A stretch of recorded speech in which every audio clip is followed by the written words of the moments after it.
Once again, a formal good morning.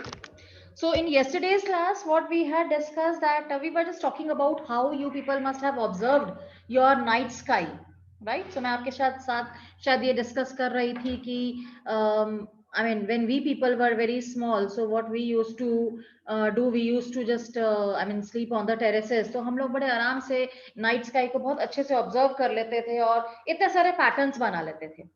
Right और ये चीज शायद आप लोग अब बहुत ज्यादा नहीं कर पाते हैं बिकॉज आई डोंट बिलीव कि बहुत ज्यादा आप लोग टेरेस पे भी जाते होंगे या इतना ऐसा कुछ ऑब्जर्व करते होंगे but it's wonderful to observe the night sky and especially as already said when it is a no moon day और the new moon day right so हमने कल ये दो कंसेप्ट्स भी किए थे फुल मून नाइट और द पूर्णिमा जिसे आप पंजाबी में पूर्णमासी भी कहते हैं and the other thing is new moon night और नो मून नाइट और अमावस्या राइट कुछ और टर्म्स भी हम लोगों ने की थी कल about the celestial bodies that whatever shining objects we find in the night sky, these are called the celestial bodies, right? So now we will talk about the explanation of these celestial bodies. ये क्या होती हैं, कैसे बनती हैं, right? So some celestial bodies, these are very very big, very very hot. Some are not so big, not so hot. कुछ इसमें से celestial bodies ऐसी होती हैं which are made up of gases. आपको शायद याद होगा कल मैंने आपको बताया था about the sun, right? Sun, it is also made up of gases, right? These celestial bodies, they have their own heat and light even, right? So ये आपने थोड़ा सा इसको underline भी करना है, right? These celestial bodies, they have their own heat and light which they emit in large amount. जो ये बहुत ज्यादा अपनी जो heat और light है वो I mean reflect करते हैं, emit करते हैं and these are called stars. Sun is also a star. आप लोगों को थोड़ी सी हैरानी होती है कि भी सन स्टार कैसे है. सन जो है that is also made up of gases and the stars they are also made up of gases. Sun is also a star. जैसे मैंने आपको कल बताया था ये कोई concrete bodies नहीं होती हैं. ये जो stars होते हैं जो हमें यहाँ से नजर आते हैं these are not some concrete bodies. These are the ball of gases, right? So these are called the stars, right? और ये जो स्टार्स हैं we see the countless of the stars. हम लोग कभी इसको काउंट नहीं कर सकते हैं, राइट? एज आई सेड कि हम लोगों को ये स्टार्स तो बहुत छोटे नजर आते हैं वेयर एज जो सन है वो तो हमें बहुत बड़ा नजर आता है, right? The reason is that the sun is closer to us as compare to the other stars, right? Sun is closer to us as compared to the other stars, right? अब as such sun जो है sun की तरह ये जो stars हैं they are also in the night sky, they also twinkle and they also have their own heat, they also have their own light. इतनी ज्यादा इसमें हॉट गैसेस होती हैं, इनकी अपनी इतनी ज्यादा गर्मी होती है, इतनी ज्यादा हीट होती है, लेकिन एज सच सन की हीट तो हम फील कर लेते हैं, हम लोग स्टार्स की हीट तो फील नहीं करते हैं, राइट? कभी हमें रात को लगा कि भी स्टार्स के कारण हमें गर्मी लग रही है? It never happens because these are very very far from us. आप इसको सिंपली अज्यूम कर सकते हैं कि ये स्टार्स कितने ज्यादा दूर होंगे हमसे, right? So that's the reason कि इनकी हीट जो है वो हमारे तक नहीं पहुंचती है, राइट? कल मैंने आप लोगों को बताया था कि जब आप लोग कोई डिस्टेंस वाली चीज ड्राइंग में बनाते हैं, right? So what you people do कि जो चीज जितनी ज्यादा दूर आप बनाते हैं वो उतनी छोटी बनाते हैं आप, isn't it? एंड जब आप चीज अपने क्लोजर बनाते हैं तो आप उसको बड़ी बनाते हैं. कभी ड्राइव करते हुए पेरेंट्स को देखा आप लोगों ने जो साइड पे ना मिरर्स लगे होते हैं, तो उस मिरर्स में भी जिसे हम बैक व्यू मिरर कहते हैं उसमें भी जो चीज बहुत दूर होती है ना वो हमें बहुत छोटी नजर आती है उसमें, लेकिन वही व्हीकल अगर कोई हमारे पास होता है तो हमें वो अपने इस मिरर में बहुत बड़ा नजर आता है. So it's a natural process कि जो चीज, the things which are far, that looks tiny, and the things which are closer, that looks larger to us, right? Even जैसे एरोप्लेन है, रात को तो क्या होता है, कई बार अगर नाइट स्काई में आप वॉच करेंगे तो हमें ये लगता है कि वो स्टार ही है, इतना डिस्टेंस पे होता है एरोप्लेन, बट जो थोड़ा मूव करता है तो हम थोड़ा अज्यूम कर लेते हैं कि ओके ये तो एरोप्लेन जो है ये मूव कर रहा है, right? So anyhow, when you are watching the night sky, जैसे मैंने आपको कल भी बताया था कि हम लोग उन स्टार्स से कितने पैटर्न्स बना लेते हैं. Many of the patterns normally we make, कुछ पैटर्न्स ऑलरेडी एग्जिस्ट करते हैं, कुछ हम लोग ही जो ड्राइंग में थोड़े पुअर से होते हैं ना, हम लोग ही कुछ अजीब से इतने पैटर्न्स जो है वो बना लेते हैं. But some patterns are there which are naturally occurring in the night sky. In patterns को हम constellation कहते हैं. We call it a constellation, right? So I suppose that you are just underlying these terms, right? The various patterns formed by different groups of stars. और अगर observe नहीं किया है तो आज जरूर करना, राइट? अब कल तो मौसम था, कल बारिश हुई, तो कल तो रात को स्टार्स ही नजर नहीं आए, and today you will be definitely will be able to see the stars, right? So as such these patterns are known as the constellations, और इन constellations को कुछ नाम दिए हुए हैं. ये जो फॉर्मल नेम्स हैं ये हम लोग चलो बाद में करते हैं. एक मैं एग्जांपल आपको constellation का देती हूँ कि कभी ध्यान से आप नाइट स्काई में देखें ना तो एक ऐसा पैटर्न बनता है जैसे आपका इंग्लिश का एक क्वेश्चन मार्क होता है ना, when the question ends इसका क्वेश्चन मार्क लगा देते हो, एक ऐसा पैटर्न भी बनता है, राइट? और वो जो पैटर्न होता है that is known as the Saptarishi, 7 sages, and it is very very easily recognizable. आज मम्मी को या पापा को आप लेके टेरेस पे जाइए और उनको बोलिए, वो आपको बताएंगे कि सप्तऋषि जो है वो कैसा है, कहां पर है, and you will easily recognise. आप बहुत आराम से देख सकते हैं कि 7 स्टार्स हैं जो एक पैटर्न को फॉलो कर रहे हैं, right? Some pattern is there which is being followed by these 7 stars. Question mark proper बनता है इसका, and as mentioned this is the Saptarishi, right? Anyhow, Ursa Major और Big Bear, ये भी आपने क्लास 5 में पढ़ा हुआ है. Ursa Major, Big Bear, it is also a constellation. Then as mentioned, the one of the most easily recognizable constellation is the Saptarishi, and it is a group of 7 stars that forms a part of Ursa Major constellation. ये एक Ursa Major जो है वो एक तरह का constellation है, उसका part है ये सप्तऋषि, right? So as mentioned here also, and I am also suggesting you कि you can ask your parents, you can tell your parents to just go on the terrace with you people, and they will show you where this Saptarishi is there.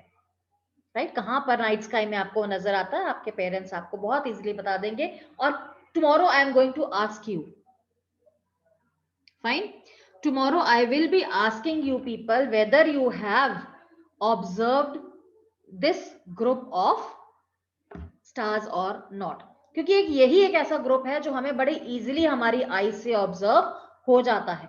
बाकी जो है वो थोड़ा सा scientific सा हो जाता है, and I mean we also have to put more and more stress on it. So better whatever things is it is easily available for us, will move with that only, right? And you will be surprise to know कि जो पुराने time में जब लोग एक जगह से दूसरी जगह जाते थे, जब वॉचेस भी नहीं होती थी, ये कंपास नहीं होते थे, डायरेक्शंस का नहीं पता होता था, तो how they used to move, right? अभी तो आप लोगों को हैरानी होती है ना कि अभी तो सब कुछ है मोबाइल पे, आप लोग टाइम देख ले, अब तो वॉचेस की भी जरूरत नहीं होती है, right? Everything is there in your mobiles.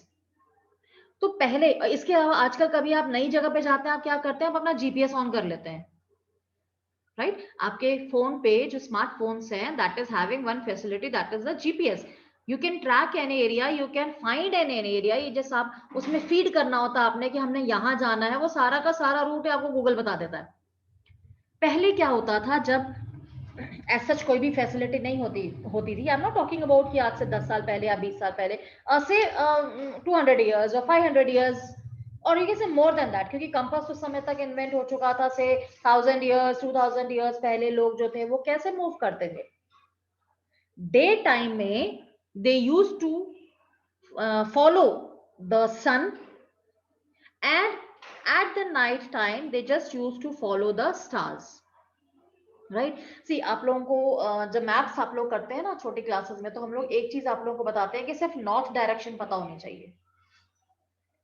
सिर्फ एक डायरेक्शन आपको अगर पता होती है तो आप पूरी की पूरी डायरेक्शन जो है आप वो इजीली उसको ढूंढ सकते हैं, आइडेंटिफाई कर सकते हैं, right? So you require to know only the one of the direction, and preferably it should be a north direction।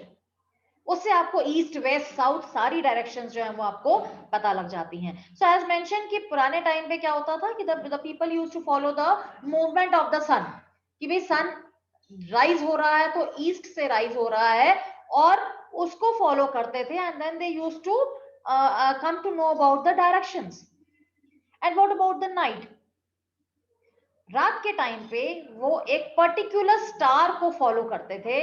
That star is known as the pole star, that is also known as the north star, that is also known as the morning star।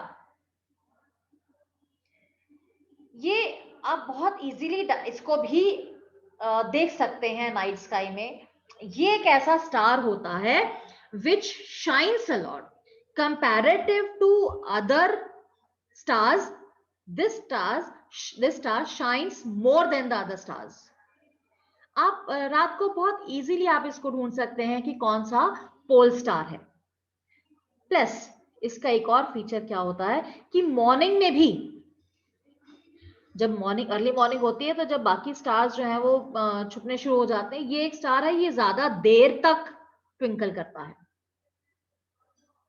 See, these all things are naturally occurring in our universe, right? So ये कई बार एक बड़ी कह सकते हैं कि it's very amazing to know these things कि nature, how the nature has planned everything for the human beings। कि डे टाइम में तो सन को फॉलो करेंगे, रात को कैसे करेंगे? एक फिक्स स्टार है, और ये पोल स्टार की डायरेक्शन हमेशा फिक्स रहती है। डजंट मूव, इट डजंट, जिसे कि हमारी अर्थ रोटेशन से भी इसके ऊपर फर्क नहीं पड़ता। It keeps on there in the north itself, right? It indicates the north direction, and it always remains in the same position in the sky। और पोल स्टार के आसपास ही आपको सप्तऋषि भी दिखाई देंगे, right? If you know about where the saptarishi is, वहां से you can easily identify or locate the position of the pole star। You can see in this figure also, right?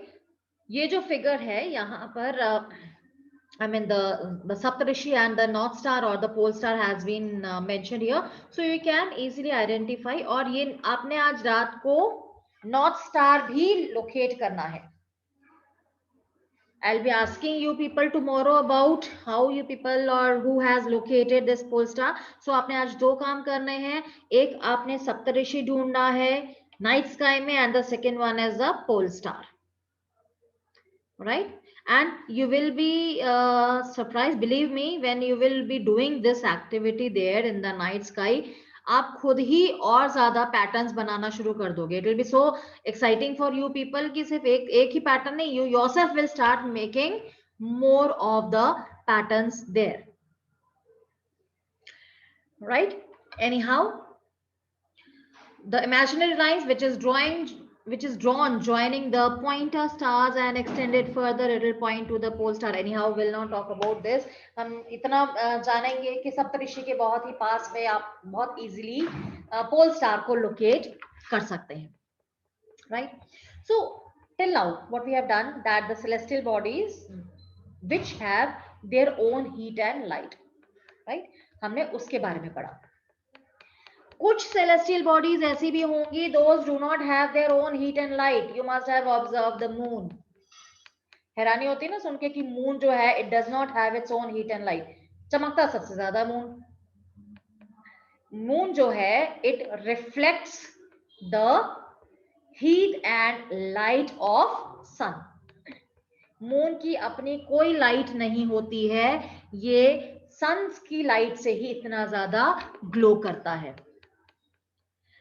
So these bodies, these celestial bodies which do not have their own heat and light are called the planets.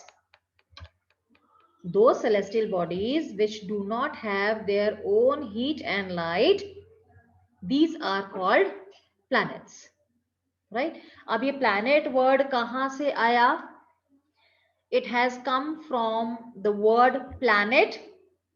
I mean the word planetae, जो Greek word है इसका मतलब है wanderers. Wanderers का मतलब क्या होता है? Wanderers, the things which keep on moving in the sense कि घूमते रहते हैं एक जगह से दूसरी जगह. कई बार आप लोग क्लास में से बाहर जब घूमते हैं या घर पे भी when you are just moving here and there because of no reason, so you people are normally scolded that why you are wandering like this, right? क्यों ऐसे घूम रहे हैं? तो जो घूमती रहती हैं चीजें ऐसे, उनको हम कहते हैं wanderers. So planet word आया है word planetai से, which is a Greek word and it means the wanderers.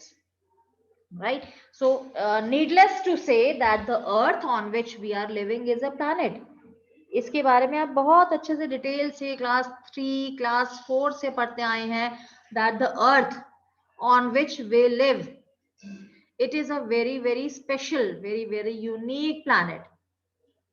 Why it is a unique planet? Why it is a special planet? Because earth is the only planet where life is there.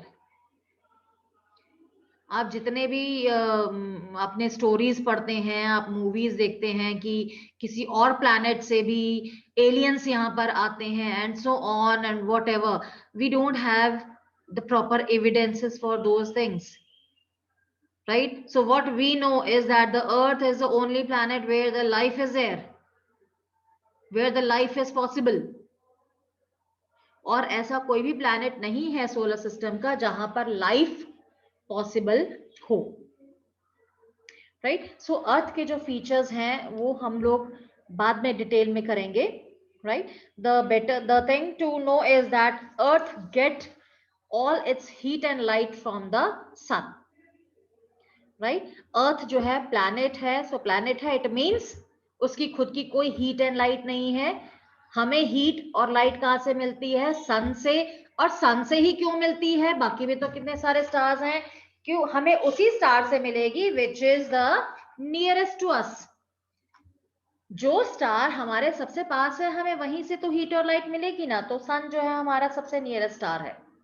That is the reason it looks bigger, it appears bigger. Right? And if we look at the earth from a great distance, say the moon, it will appear to be shining just as the moon.